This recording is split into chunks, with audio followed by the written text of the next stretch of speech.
Action! Good morning mga katuklas. Ayan, May 5, 2025, first video ko, first content ni Katuklas Book TV. And of course, ginigreet ko ng happy birthday pala yung pamangkin ko si Mike Tonggol. Happy birthday, Tong. Sana'y lagi kang mabuting kalagayan. At iko-content lang natin, Katuklas, no?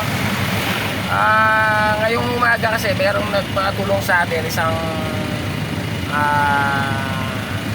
babae nga na si ate, na ang pangalan po, eto, nag-iwan ng telephone number at saka pangalan. Ang pangalan niya po ay si Tita Tess Marites Gabinete, na naiwan po yung sa kanyang indigents na barangay na maghihingi po sana siya ng tulong kay Congressman Lasatin. Ngayon ay umahabol po siya ng mayor sa bayan ng Angeles, mga katuklas. And of course, binigyan natin ng pag-asa si ate at naiwan po daw yung indictments niya at saka yung mga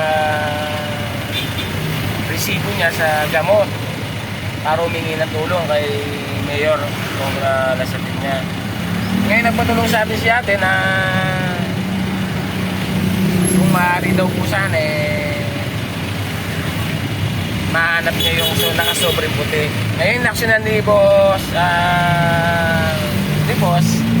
ni Katuklas Book TV, hindi siya boss, yung mga boss natin nagpatulong tayo. Asawa po ng Diyos at tiwala sa mga kaibigan kay Katuklas Book TV, sa larangan ng ating mga kasamaan na transport, nabigyan po ng pag-asa si ate. Ito po, yung sobre ni ate na naglalaman ng mga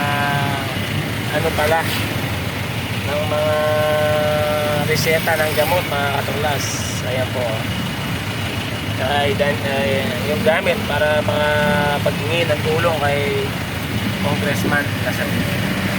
At ngayon magtulog po tayo, mga katuklas, at tatawagan na natin siya. I-update po kayo mamaya yung pagbigay natin. So, big salute. Ganyan po sana yun ang yung mga iba pang kasama natin. Humanitarian service po. Kung kailangan po ng taong bayan, kailangan po tumulong tayo kahit na walang kapalitan. At panigurado po, meron po biyayang kapalit yan galing kay Papa Jesus. Big salute po.